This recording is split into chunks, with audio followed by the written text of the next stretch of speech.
Alors, on vit dans un monde où les chaînes d'approvisionnement sont, elles sont de plus en plus complexes, de plus en plus volatiles. La grande question, c'est comment une entreprise peut-elle naviguer là-dedans? Figurez-vous qu'il existe un outil, conçu il y a 40 ans, oui, 40 ans, mais qui est aujourd'hui plus pertinent que jamais. C'est un peu comme une boussole. Son nom, la matrice de Kraljic. C'est une carte stratégique fondamentale qui aide à transformer la fonction achat pour qu'elle passe d'un simple centre de coût à un véritable levier de compétitivité. Voici le programme. On va commencer par les origines de la matrice. Puis on décortiquera son fonctionnement, on verra des exemples concrets, on parlera aussi de ses limites et bien sûr de comment on la fait évoluer aujourd'hui. C'est parti. Pour vraiment comprendre un outil comme celui-ci, il faut d'abord comprendre le problème qu'il est venu résoudre. La matrice de Kraljic, elle n'est pas née dans un bureau tranquille, loin de là. Elle est le fruit d'une période de turbulence économique assez intense. Cette phrase de Peter Kraljic en 1983, elle dit tout. On sent l'urgence de l'époque. Ce n'était pas juste une observation académique, c'était un cri d'alarme, un appel à transformer la fonction achat, qui ne pouvait plus se contenter d'être une simple routine administrative. Il fallait une vraie stratégie pour survivre au chaos. En fait, la matrice est vraiment née des chocs des années 70 et 80. La volatilité était telle que les vieilles méthodes ne fonctionnaient plus du tout. Et ce contexte, il fait étrangement écho à ce qu'on vit aujourd'hui avec toutes les perturbations actuelles, ce qui prouve à quel point cet outil reste incroyablement pertinent. Bon alors, comment elle fonctionne cette fameuse matrice? Le mieux, c'est de l'imaginer comme une carte stratégique. Sa grande force, c'est de prendre quelque chose de très complexe et de le simplifier en une image claire et actionnable. Tout repose sur deux axes, deux dimensions fondamentales pour classer n'importe quel produit ou service acheté. D'un côté, l'axe vertical, qui mesure son impact sur le profit, et de l'autre, l'axe horizontal, qui mesure le risque lié à son approvisionnement.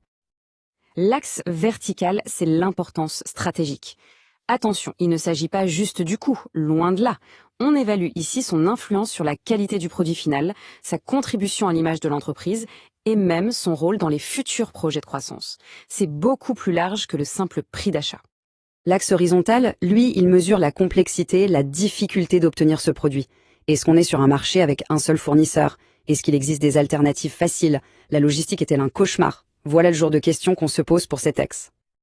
Et quand on croise ces deux axes, hop, 4 grandes catégories apparaissent, chacune avec sa propre logique. On a les achats stratégiques, qui sont vitaux et risqués. Les achats leviers, importants mais faciles à trouver. Les achats goulot d'étranglement ou critiques, pas très chers, mais une rupture de stock et c'est la catastrophe. Et enfin les achats non critiques ou simples, où l'enjeu est faible. Et ce qui est génial, c'est que chaque quadrant appelle une stratégie très claire. Pour le stratégique, on va chercher des partenariats. Pour le levier, on met en concurrence. Pour le goulot d'étranglement, l'objectif numéro 1, c'est de sécuriser l'approvisionnement coûte que coûte. Et pour le non critique, on simplifie, on automatise pour ne pas y perdre de temps. C'est simple et efficace. Bon, tout ça c'est bien beau en théorie. Mais pour que ce soit plus parlant, voyons comment ça s'applique concrètement dans deux industries que tout le monde connaît, l'automobile et les smartphones. Dans l'automobile, le contraste est saisissant. Les batteries d'un véhicule électrique, c'est clairement stratégique. Ça définit la performance même de la voiture. Mais à l'opposé, on peut avoir un tout petit capteur spécifique, qui est un goulot d'étranglement. Son coût est ridicule, mais s'il manque, c'est toute la chaîne de production qui s'arrête net.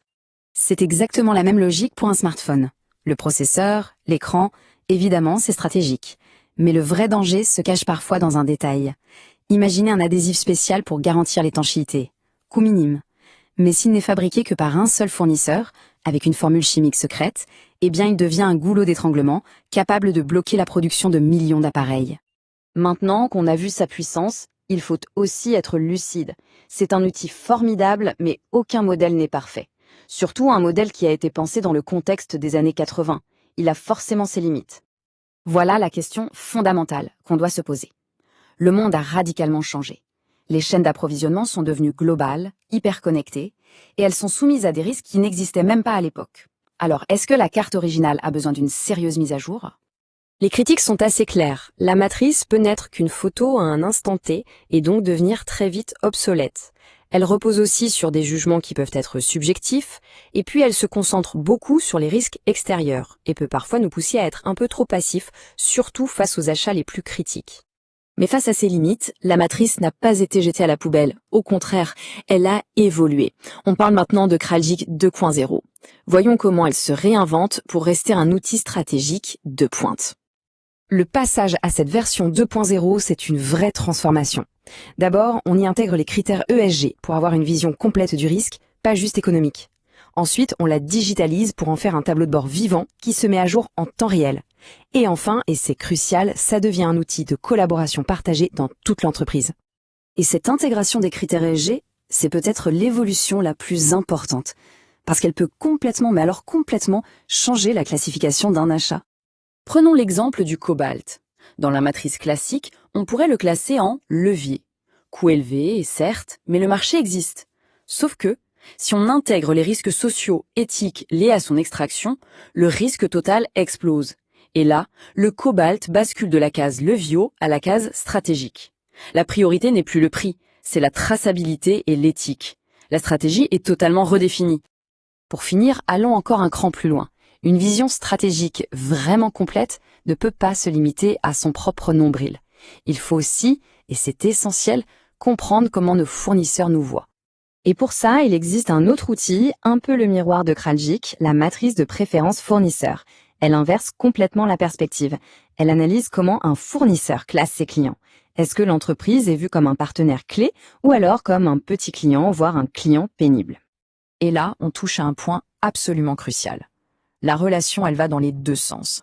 Si une entreprise considère un fournisseur comme stratégique, mais que ce fournisseur, lui, la voit comme un client de seconde zone, toute la belle stratégie de partenariat est vouée à l'échec avant même d'avoir commencé. Ce décalage de perception, il peut être extrêmement dangereux. La véritable maîtrise stratégique des achats, au final, ce n'est pas seulement de bien classer ses produits dans des cases. Non, le vrai défi, c'est de s'assurer que pour les relations qui comptent vraiment, on est sur la même longueur d'onde, que c'est un vrai partenariat où tout le monde y trouve son compte.